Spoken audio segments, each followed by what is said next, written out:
Are you concerned that you may be bad with money? Today, we are sharing with you 12 indicators that you may be a poor money manager and how you can improve that. Let's get into it. Number 12. You are unaware of your checking and savings balance. If you don't know how much money you have, you may be a poor money manager. While you do not need to track your money to the penny, you should have a clear understanding of the balance in your bank account. When you are unaware of how much money you have, you are more inclined to overspend. You'll recklessly swipe that credit card hoping to pay it off at the end of the month. Let me tell you how you can make things right. Once a week, check your account. Almost all banks nowadays provide online banking, which allows you to keep an eye on your balance from your phone or laptop. Unless there are exceptional circumstances, you should typically avoid spending more than you have. Additionally, it is beneficial to set aside a specific amount of money for emergencies each month. Number 11. You are not paying bills on time. Maybe you have a practice of paying bills late and you have a long list of reasons. There's always something to worry about, whether you're too busy to pay attention to bill due dates or you have more essential things on your mind. What's more, the late fines aren't all that high, so what's the big deal, right?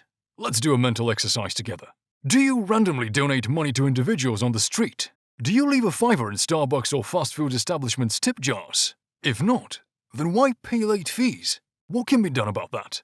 Set up autopay to have your bill paid every billing cycle. If you'd rather study the statement before paying it, set up a certain time each month to review and pay your invoices. Laziness is a poor excuse for failing to pay bills on time. You're literally wasting money. Number 10. You make excuses for unnecessary spending. Another lie that many of us tell ourselves is that we need this new phone, that new item for our house, or a lovely new outfit in order to be happy, when in reality, we don't. Retail therapy and the compulsive spending behavior that goes along with it is a serious issue, and it all starts with rationalizing wasteful spending. Instead of continuing to find excuses to buy stuff, attempt to change your mentality and develop a saving habit. Coming up with some clear financial objectives and having a means to assess your progress on a regular basis might assist you with this. When you do, the question becomes, would I rather have this or that essential item that I'm saving up for? Number 9. You're always taking out loans. It's time to overhaul your finances if you never have enough money to get you through the month. Get to the bottom of the issue.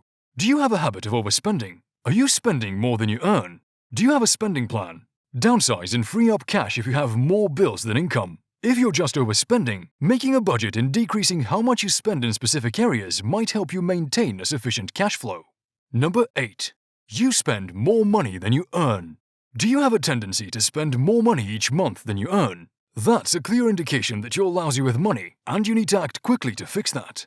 Because those additional fees pile up over time, repaying them might become prohibitively expensive. It may seem hard to avoid overspending, but take a look at your spending habits and you may find that you need to make some adjustments.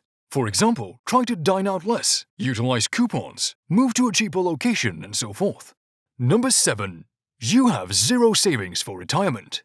If you have no money set aside for retirement, you are incompetent when it comes to managing money. More than 27% of Americans have no money set aside for their golden years.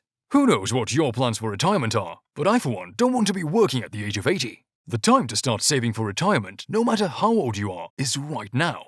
It is never too late to make a change. If you do have some retirement funds but you're not making regular contributions to your retirement account, you should begin doing so right away. No matter how limited your financial resources are, even $10 a month is an improvement over nothing. Number 6. You go shopping when you're feeling down. When you're feeling depressed, do you tend to turn to shopping to make yourself feel better? Or if you're already pleased, do you find yourself spending far more money than you would normally? If you have a tendency to spend money on emotions, this is an indication you might have a problem. Making decisions about how and when you spend your money based on your emotions may be extremely detrimental to your wallet and your financial objectives. If you find yourself doing this frequently, make yourself aware of it and refrain from going shopping when you're feeling bad or downhearted. Wait until later in the day when you're more neutral in your emotions. Number 5. You have poor financial reputation. If your friends or relatives think you're lousy with money, it is possible they're right.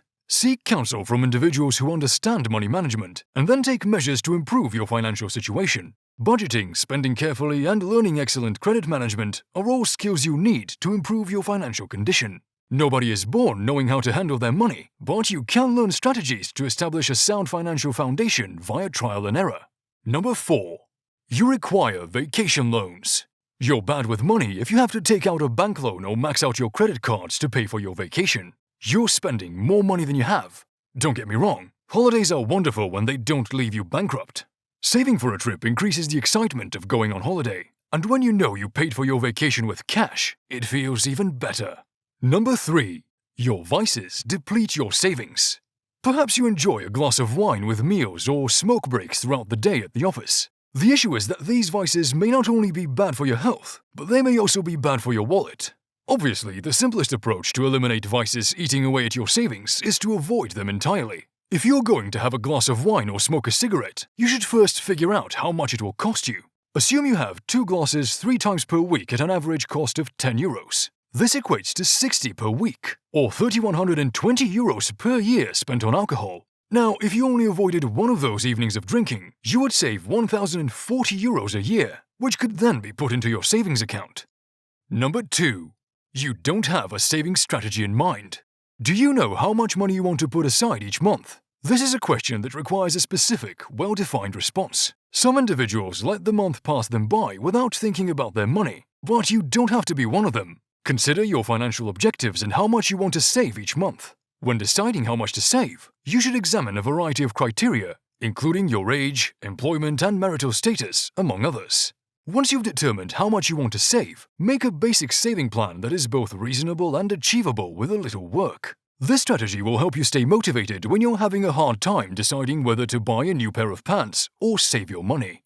Number 1. You haven't prepared yourself for the unexpected. What if your car breaks down and has to be repaired tomorrow? Or your home's HVAC system needs to be replaced? Do you have enough cash on hand to deal with these unforeseen circumstances? Unfortunately, many Americans do not. Only around 40% of people have $1,000 or more in their bank to cover a financial emergency. When the unexpected does happen, many people are forced to use credit cards or wait until they have enough money to pay for a major repair. If you are not prepared to cope with an urgent and unexpected cost right now, this is a clear indicator that you need to better manage your money. That's it for today. As always, thank you for watching, and we'll see you next time.